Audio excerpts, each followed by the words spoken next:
failure is just feedback, and separate you as a human being from what you've tried that fails. So don't connect if you fail at things that there's something wrong with you. If you take a magnifying glass, you can take the sunlight and you can take a piece of paper, right? And you can magnify that same energy and burn a hole in the paper. You can take that same sunlight and reduce it to single photons and you can cut through a laser. If you want to achieve goals, there's a thinking, there is a feeling, and there's a behavior that gets you there. Need motivation? Watch a Top 10 with Believe Nation. Top 10, I got a top 10. Got my motivation high for my top 10. Gotta learn from the wise women and men. All my life, like 9 for my top 10. Top 10, 9. This one's for my top 10. Hey, it's Evan Carmichael, and I make these videos because you are probably the most ambitious person in your circle, but you know you're capable of more, and you get that push by surrounding yourself with the best. So today, let's learn from one of the best, John Assaraf, and my take on his top 10 rules to success. Enjoy. Okay, let's kick it off with rule number 1, fail forward.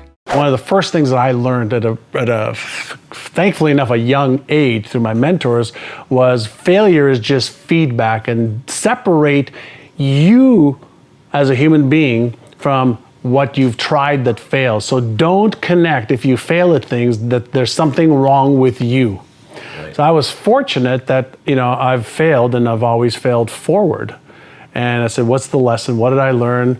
And it just made me better. So I've had, a lot of great opportunities for learning. Rule number 2, master one thing at a time. One of the things that people are, making a big mistake on is they are trying to master a lot of channels like I do right now, when they should be mastering one channel first. So should you master Facebook and creating a little tribe and communities? Should you master advertising on Facebook? Should you master YouTube because you enjoy videos like I do, and creating videos is easy for you, and you can talk about your product, your service, your knowledge, your skills that people want to understand? Because the people who watch YouTube is a very different profile than the person who watches or is on Facebook.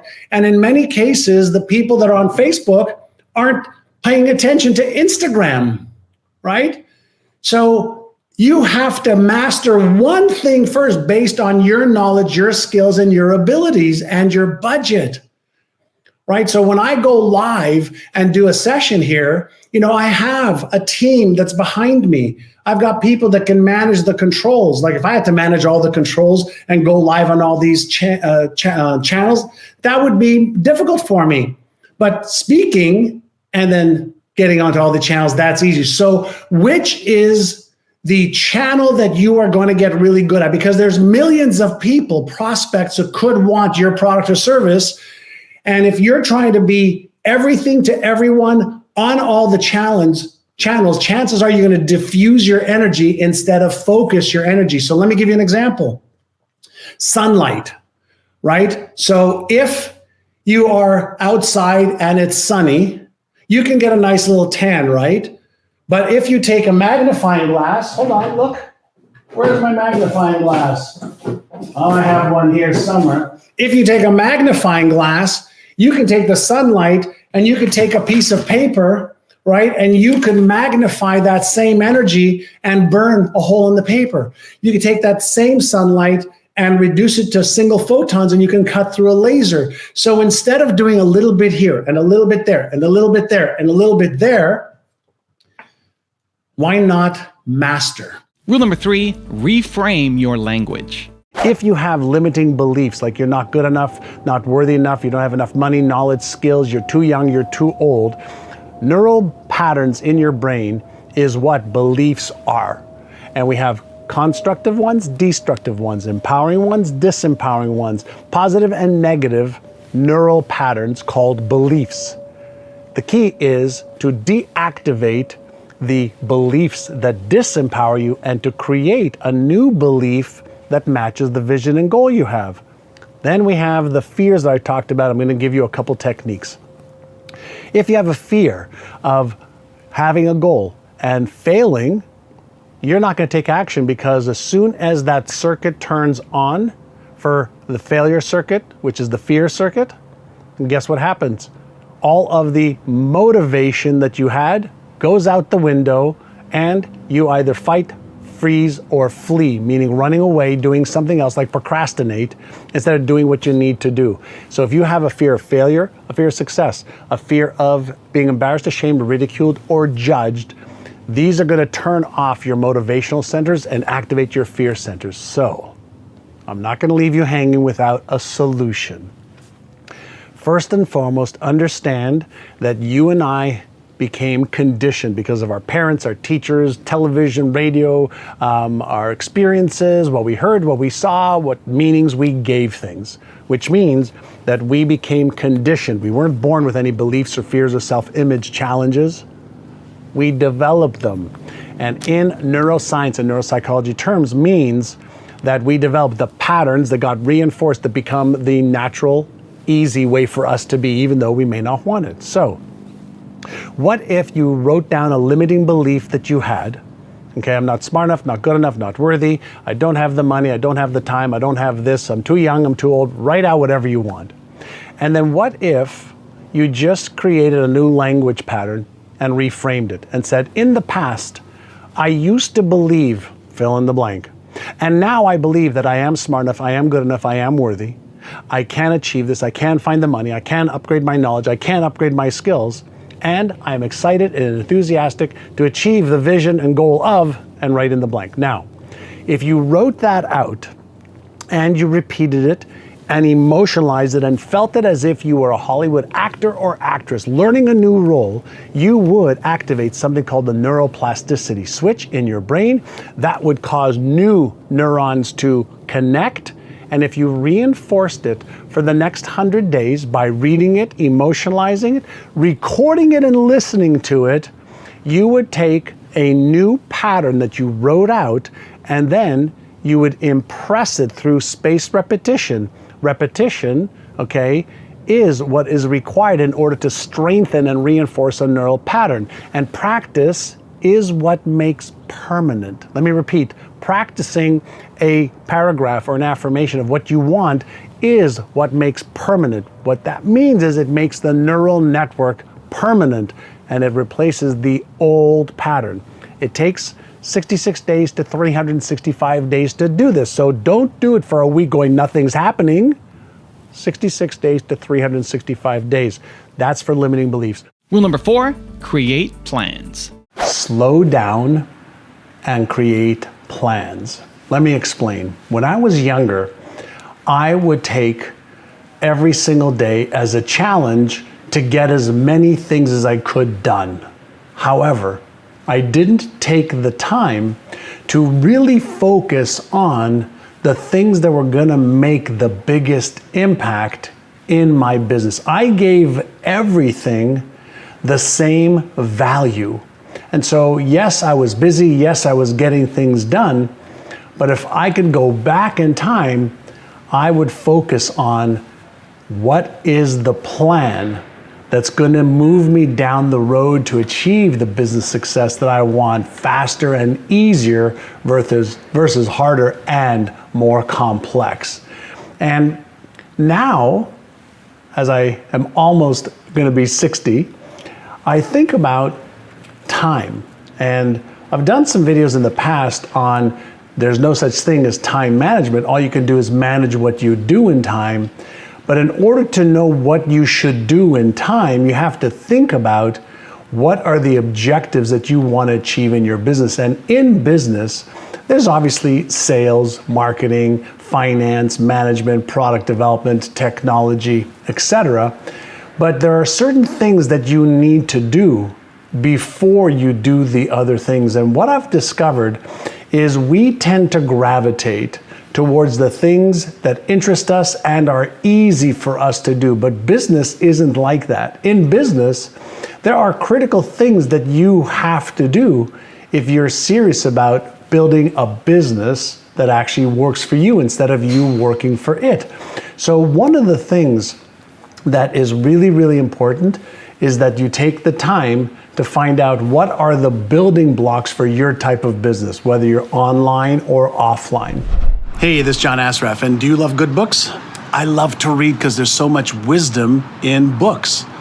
You get to take somebody else's knowledge, skills, research, pay $15-20, and you learn so much. Now, I'm reading this awesome book called Built to Serve. Find your purpose and become the leader you were born to be. And one of my new friends, really smart guy, really great guy who serves a lot of people, Evan Carmichael, wrote it. And I'm going to read a little bit from chapter number 1. And I love this piece. And maybe it's because I just watched the series on TV on Michael Jordan, The Last Dance, which is really great, by the way, also. But one of the things he says here is everybody has Michael Jordan talent at something. Everybody has a Michael Jordan talent at something. You just haven't found it yet. Or you have and you don't believe in yourself enough to go all in. To go all in, right? And you're a genius. I believe you're a genius. And so does he. You're amazing. You are not meant to live a photocopy of someone else's life. You were not created to wake up and do work that is below your capabilities. You have Michael Jordan level talent at something, and you need to uncover exactly what your purpose is and how you can serve and use the serve. So lots of pearls and gems and motivational pieces. Pick up Built to Serve. Evan Carmichael, Rising Star. Rule number 5, resonate with order. Whenever you're looking to grow spiritually, emotionally, mentally, physically, there's going to be lessons involved. And if you don't learn the lesson, you're going to repeat it. That's number 1. But more importantly, when you're doing things on planet Earth in the physical realm, you have to do the right things in the right order at the right time, and nature doesn't care about whether you make mistakes or not. You are going to pay the consequences of those mistakes. And so when we make errors in our judgment, or we make errors in our timing, or we make errors in our tactics, we pay the consequences. And that's just part of the game. And I personally believe that we're playing in a precision model game. And so there's nothing that's out of order in the universe. So if nothing's out of order, my job is to be in resonance with the order that already exists. And that is, for me, resonance or chaos.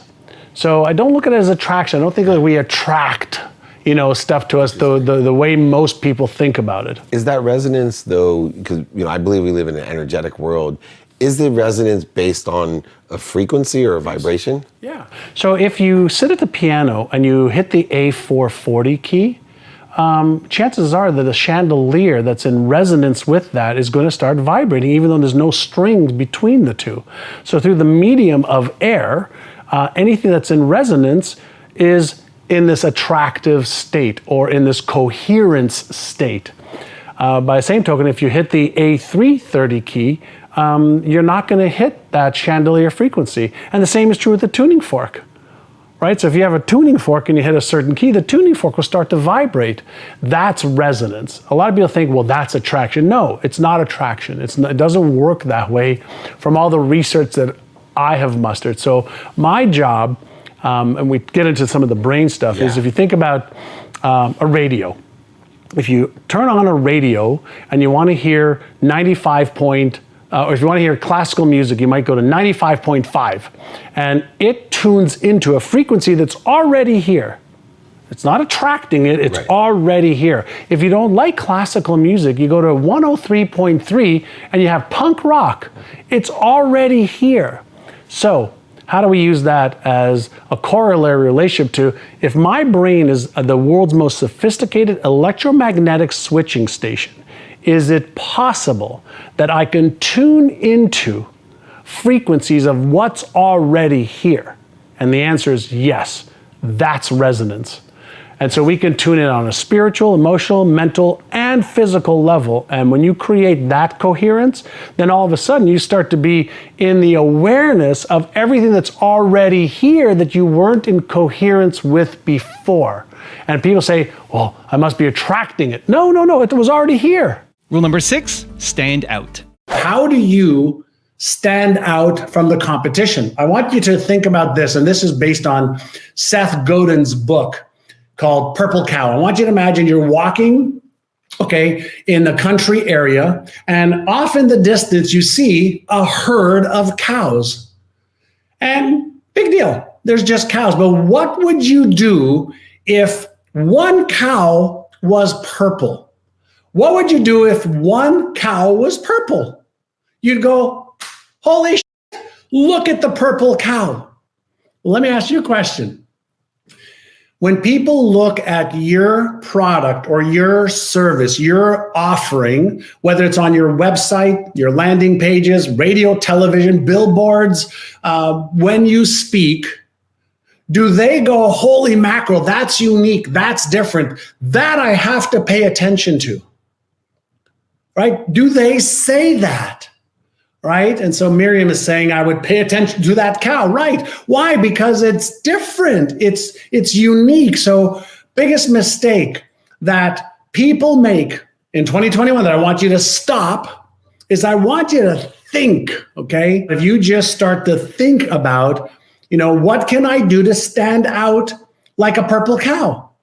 That'll put you ahead of 90% of business owners right now because they don't figure that out. They don't understand that in order to clear through the clutter of all the noise, you have to stand out first. Rule number 7, have an identity. Every single brand has an identity, and the identity comes with it, a certain color, a certain way of being. An identity means something to people. Right? So when you are thinking about you as your personal brand, what is the identity of your brand? Right? Is it Mercedes-Benz or Volkswagen? Is it Adidas or Nike? Is it bright colors or dull colors? Every brand has an identity, and you have to choose. When you are building your personal brand, an identity that resonates with who you are. When you're a personal brand, you have to be an authentic you. And so in order for your brand to show up as you, what does your brand say about you? So here are a couple of questions that you may consider. Many of you have followed my work for quite some time. Would you agree that there's a consistent theme about what I teach and how I teach it, right? Is there a consistent theme around mindset, around skill set, and around action set? Do you notice that if you followed my work, for a year or 2 or 3 or 4, I specialize on the neuroscience and neuropsychology of success. That's my theme, my underlying theme.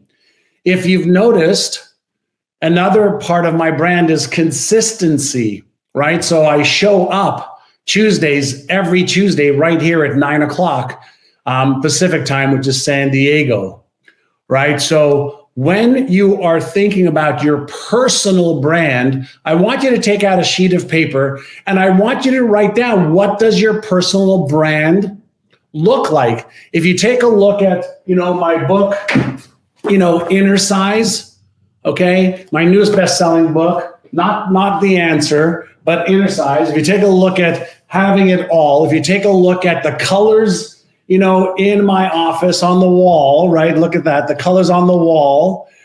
If you take a look at the colors, of my company, NeuroGym, there's a consistency of colors, right? Right? There's a consistency of colors. And so one of the things that you have to understand when you're developing a personal brand is you're developing coherence in somebody's brain around your colors, your theme, what you stand for, what you're all about.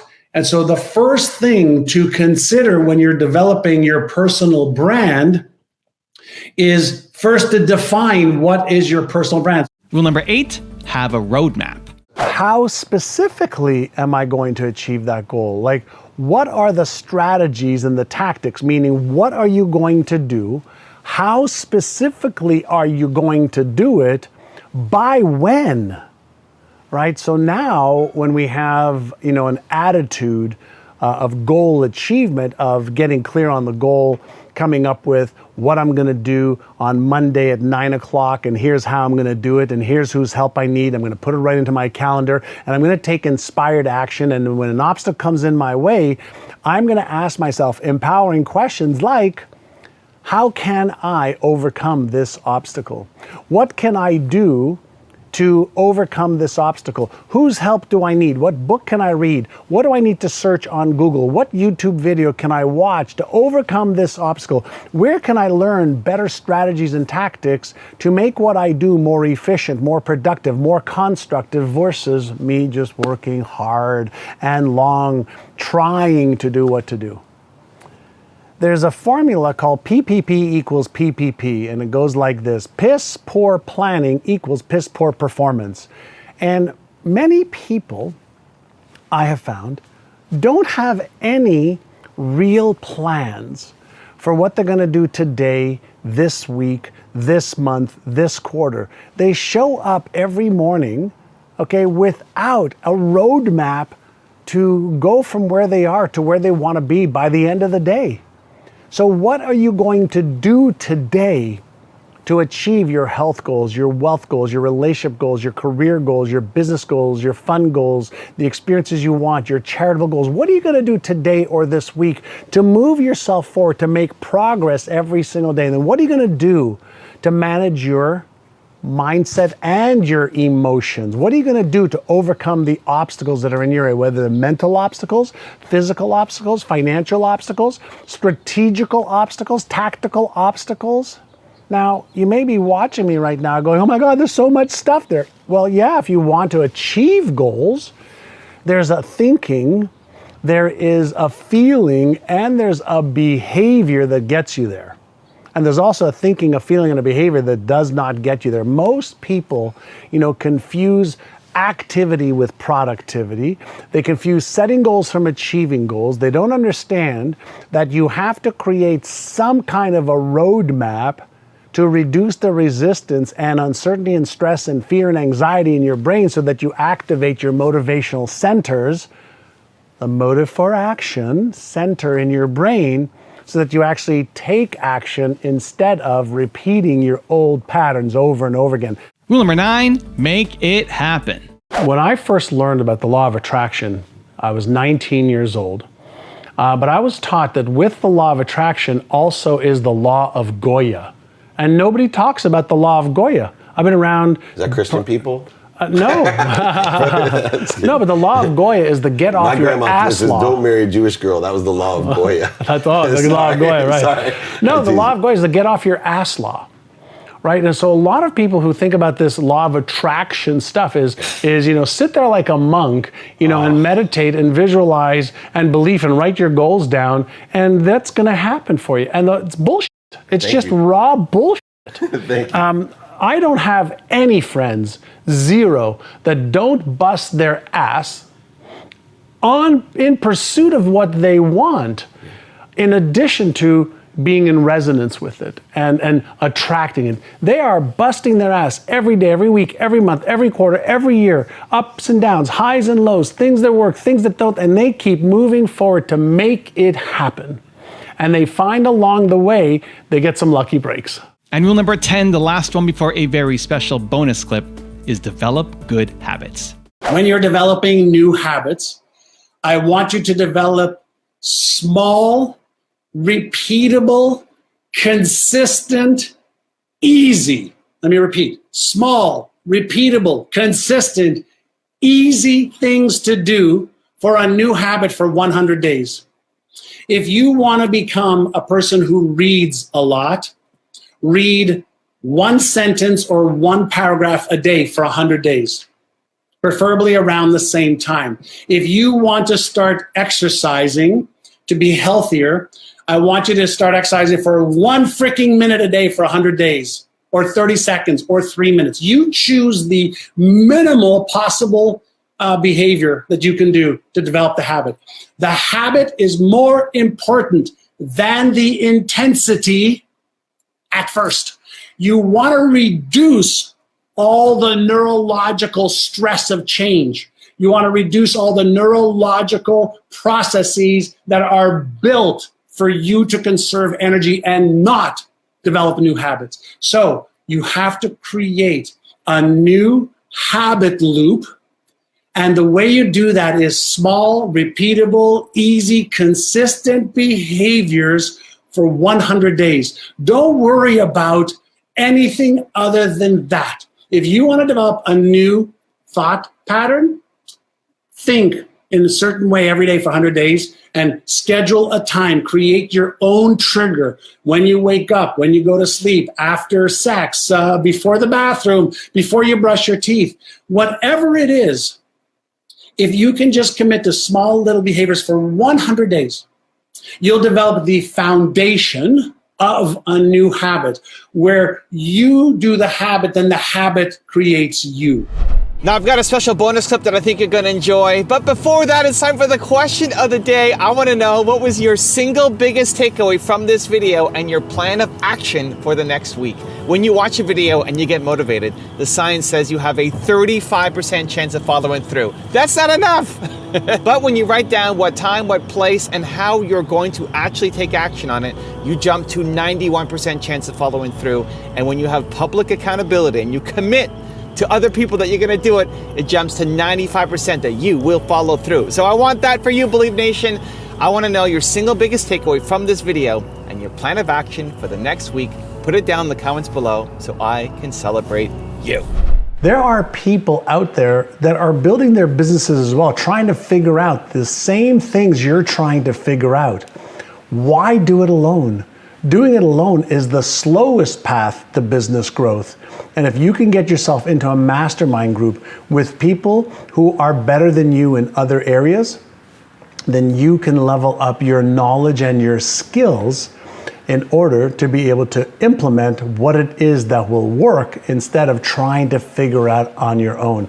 It takes so many hours to figure out what you need to do. It's like solving a Rubik's Cube. If you don't know which way to move the Rubik's Cube, you can spend thousands of years trying to figure out.